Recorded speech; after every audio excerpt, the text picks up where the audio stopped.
que nós vamos falar do futebol brasileiro? Para onde que a gente quer ir com o que acontece semana a semana no futebol brasileiro quando o tema é arbitragem? É impossível eu chegar aqui e gravar um vídeo para falar de outra coisa que não seja arbitragem. E me dá raiva ter que falar de arbitragem. Me dá raiva que após as rodadas os temas sejam sempre os mesmos. Arbitragem. A gente deveria poder falar de futebol, mas depois do que aconteceu no final de semana, é impossível falar de futebol no Brasil sem passar pelo tema arbitragem. Deixe seu like, se inscreva no canal, habilite a notificação, estamos chegando para mais um vídeo por aqui. E é bom você habilitar a notificação, porque mais vídeos vão surgir aí nos próximos dias e próximos meses e próximas semanas. Gente, fiz um vídeo no Instagram falando sobre isso. Se você não segue, tem aí o arroba pra você seguir, o LF_Freitas lá no Insta. Cara, a gente precisa saber para onde a gente quer ir. Isso é o mais importante. No momento, ao que me parece, o futebol brasileiro ele tá largado e em vários níveis, que a CBF tá pouco se lixando pro futebol brasileiro. E a gente precisa assumir, e quando eu falo a gente, somos nós que vivemos do futebol. Nós precisamos assumir o protagonismo que é devido a quem quer o futebol bem. E aí os clubes são importantes para isso, fundamentais eu diria, os jogadores são importantes, os técnicos são importantes e os árbitros são fundamentais também. Eles são parte tão importante do jogo quanto todos esses outros fatores que eu acabei de citar. Então a gente precisa entender, e eles precisam entender, qual é o caminho que eles também querem para o futebol brasileiro, tá? Então eu quero falar do tema, eu quero falar dos absurdos que aconteceu na segunda rodada do Campeonato Brasileiro, destacar aqui alguns erros que não podem acontecer, mas, gente, não tem como a gente falar desse tema sem, obviamente, colocar na roda o Edinaldo Rodrigues, presidente da CBF, que deveria ser o cara mais preocupado com o bem do futebol brasileiro. A gente sabe que não é bem assim. E eu quero também tocar num tema que eu sei que você vai falar. Luiz, os times não têm direito de reclamar do Edinaldo e da arbitragem no Brasil. Todos eles votaram a favor do Edinaldo para ser presidente da CBF, reeleito de maneira unânime. Tenho opinião sobre isso. Mas vamos começar pelo óbvio. Pelo óbvio. Os erros grosseiros, como a gente viu na rodada do Campeonato Brasileiro, eles não podem acontecer. E eles, é o que me deixa mais puto nesse tema, eles são os erros mais fáceis de serem corrigidos. Cara, tem o VAR, tem uma pessoa sentada na cabine de vídeo que ela tá lá, e aí a gente já começa a entrar nos problemas, ela não tá lá para corroborar a visão que o árbitro teve no campo, para achar algum elemento que justifique o que o árbitro deu no gramado. Não! Quem tá pitando no vídeo, ou quem tá analisando o jogo pelo vídeo, tá lá para facilitar a decisão do árbitro e que o árbitro saia do gramado com a decisão correta. Não pode quem tá na cabine do vídeo ficar assim, ó, como foi lá no Rio Grande do Sul. Alavanca do jogador do Cruzeiro. Aonde? Aonde que o jogador do Cruzeiro fez alavanca lá na expulsão no começo do jogo entre Internacional e Cruzeiro? Não teve alavanca. E, de novo, rapaziada, tem que entender que futebol é esporte de contato. Isso a gente ouviu a vida toda. E a arbitragem tem que apitar de acordo com isso. Choques acontecem. Tem choques acidentais que tem que ser marcado falta. Tem choques acidentais que não há falta. E tem choque proposital que não há falta e choque proposital que há falta. Porra! É simples. Aí você vê o lance como aconteceu no Rio Grande do Sul e tentando aqui achar elementos que possam justificar a expulsão, o Jonathan não fez nada. Ele, pra mim, nada fez. Nem encostar com contundência no adversário ele encostou. Então, porra, não dá pra arbitragem no vídeo chegar e querer achar o elemento que justificou a falta. A mesma coisa a gente fala no Recife. Bruno Aleu de Araújo, convicto, pá, cal, pra decidir o jogo. Erro grosseiro. Eu tava narrando a partida, ficou claro pra mim. E todo mundo que vê futebol, e o que a gente vê de futebol, cara, é uma barbaridade. Todo mundo que vê futebol sabe aquilo ali é bola. É bola! Ah, depois tem um contato, mas nem é um contato marginal, não suficiente para derrubar o jogador do Palmeiras e não suficiente para o cara dar um pênalti, como ele deu. Pet FIFA! Pet FIFA! Daronco, eu não vou nem entrar no mérito dos lances capitais do jogo, gols anulados, porque assim, tem elemento na regra para anular o segundo gol do Corinthians, o primeiro gol acho que foi bem anulado, só que a condução do jogo ele é muito falha, ele é muito picotada. E aí eu vou entrar num outro tópico que eu acho fundamental para a gente debater. Nós precisamos de um modelo único de arbitragem. Se a gente quer que a arbitragem brasileira caminhe para frente, e é o que eu quero, a gente precisa ter um perfil da arbitragem do Brasil. Qual que é o perfil? Poucas faltas. E aí os jogadores entram também, porque quanto mais o jogador se joga, mais o árbitro se sente pressionado a dar uma faltinha. Sabe aquele contatinho? Ah, o cara dá um toquinho aqui, o malandro vai, se joga em cima da bola. O juiz fica numa enrascada também. Porque se ele não dá a falta, o impacto é muito grande. Houve um contato, nesse mínimo contato o jogador caiu, duro, mas vão parar de dar, que daqui a pouquinho os caras param de se jogar também. Condução do jogo é fundamental. E poucos são os árbitros no futebol brasileiro que sabem conduzir um jogo. Porque é difícil. O jogador não ajuda, os técnicos não ajudam, ninguém ajuda. A gente tem, falo isso há anos, cara. Tô 15 anos repetindo a mesma coisa. A gente tem 22 caras contra o árbitro, 24 se a gente colocar os dois treinadores. Não dá pra ser assim. Tem que ser todo mundo querendo jogar futebol. Se a gente tiver 22 caras querendo jogar futebol e o árbitro querendo que o jogo tenha futebol, já partimos de um pressuposto melhor. Isso não acontece. Acontece 11 de um lado, 11 do outro, contra si e 22 contra o árbitro. Duro. Eles estão numa posição fragilizada. Também porque, e aí eu aponto aqui para baixo, porque o presidente da CBF e a matéria da POI foi muito clara. Ele deixou de investir 50, 60 milhões numa escola nacional de arbitragem, em cursos, um centro de treinamento para arbitragem, para usar em outros, né, com outras questões que fossem mais benéficas a ele, para que ele pudesse se reeleger como se reelegeu. Levar uma grande comitiva para o Catar, aumentar o salário dos presidentes de federações, tudo aquilo que a gente já sabe não é novo. Então os clubes têm que agir. Os clubes precisam tomar as rédeas do jogo. A Liga já poderia ter saído de maneira uniforme. Ela foi meio craquelada, né, entre LFU e Libra, mas o diálogo já hoje é muito mais fácil. Cara, se reúne, tira essa competição, a mais importante do futebol brasileiro da CBF, e seja a Liga Nacional que vai dar o curso para os árbitros. Vai falar, olha, vamos fazer curso não sei aonde, com os melhores do mundo, mas vamos fazer uma arbitragem que seja decente. Eu vou repetir, erros capitais são fáceis de serem corrigidos. É só o árbitro de vídeo chamar e falar assim, mas você tá de sacanagem? Bruno Arleu de Araújo, isso daqui não é nada. Você não pode repetir, nunca mais uma marcação começa, tá ok? Você nunca mais vai repetir? Tá fácil, fácil. O do Marcelo de Lima Henrique, pra mim, também tá fácil, por mais que seja interpretativo. Ramon Abate Abel, também, arbitragem confusa, condução confusa.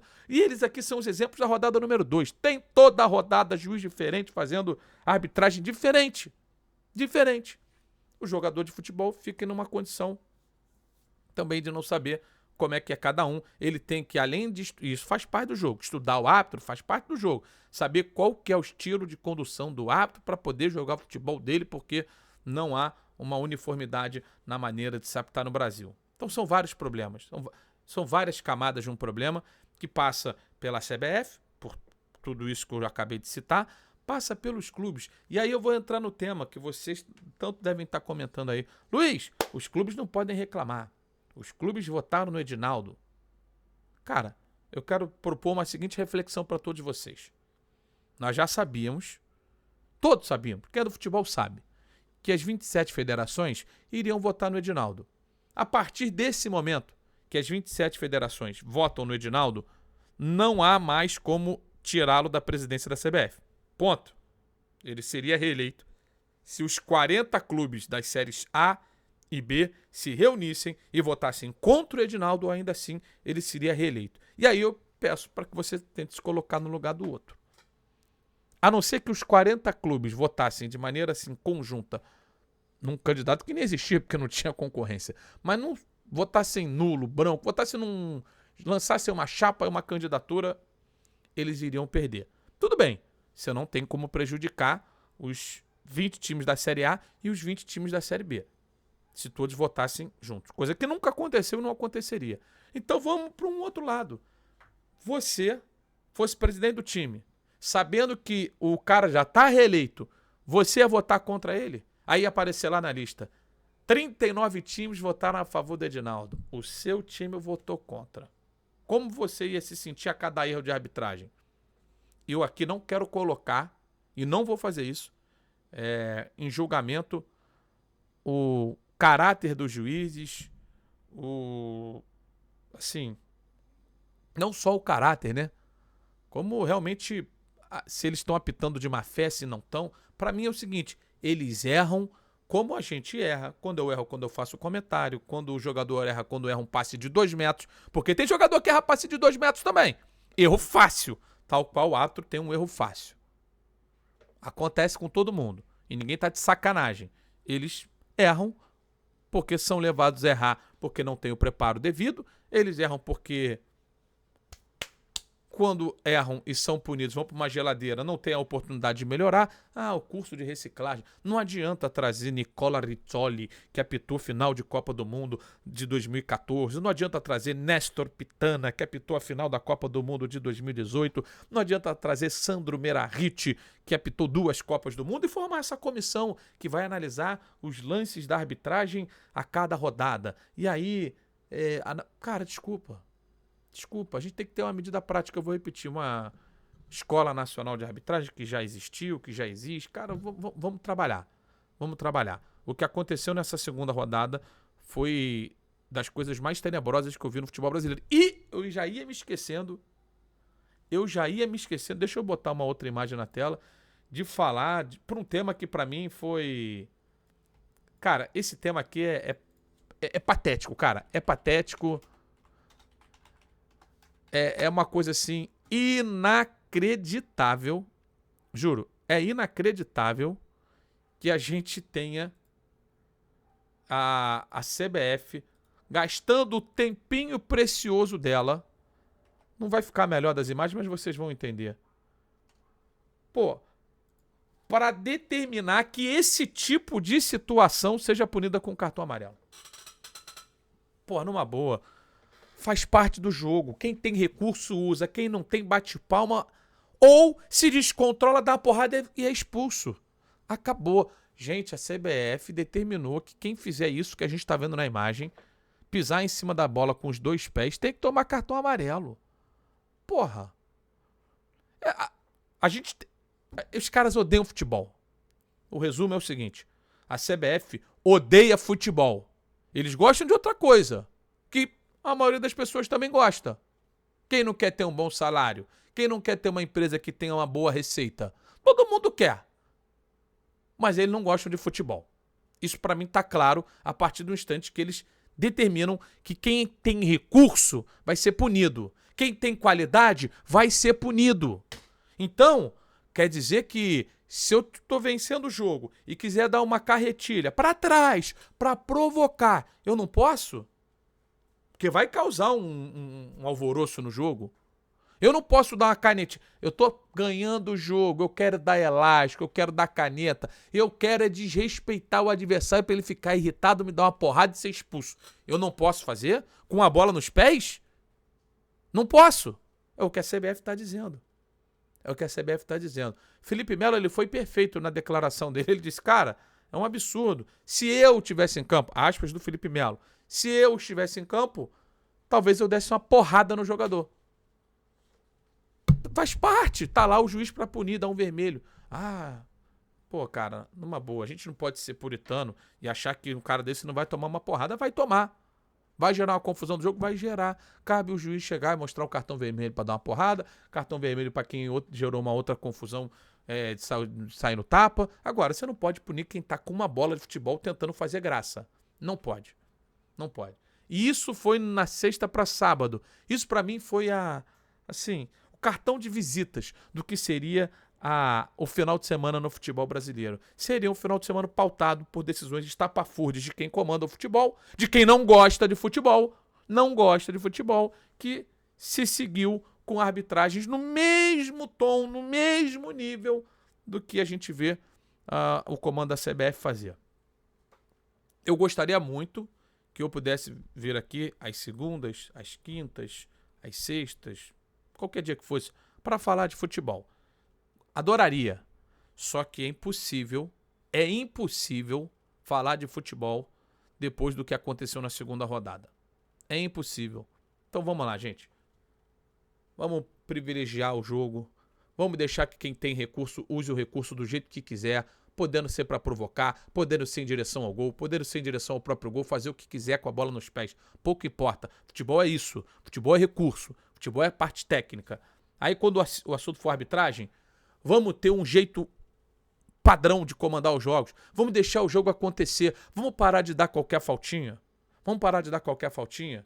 Vamos deixar de ser arrogante e achar que o que vocês estão fazendo no campo é regra total e que vocês mandam no jogo. Vocês apitam o jogo. Ponto.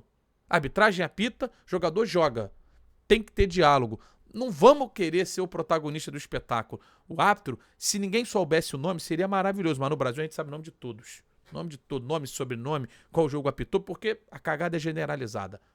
VAR, por favor, não queira corroborar, achar uma imagem que justifique a marcação estapafúrdia no campo. Você tá aí para ajudar o árbitro a sair com a decisão correta a cada tomada de decisão que ele vá na cabine. Dê também a chance dos árbitros acertarem. Não fiquem abraçados com o erro deles, porque senão vocês estão no mesmo lugar. O VAR tá aí para ajudar, não tá para atrapalhar. Quando vocês não intervêm em lances claros, vocês mais atrapalham do que ajudam. Enfim, tem outros temas aí da arbitragem que eu citei ao longo do vídeo que agora eu já também não recordo para poder pontuar de novo.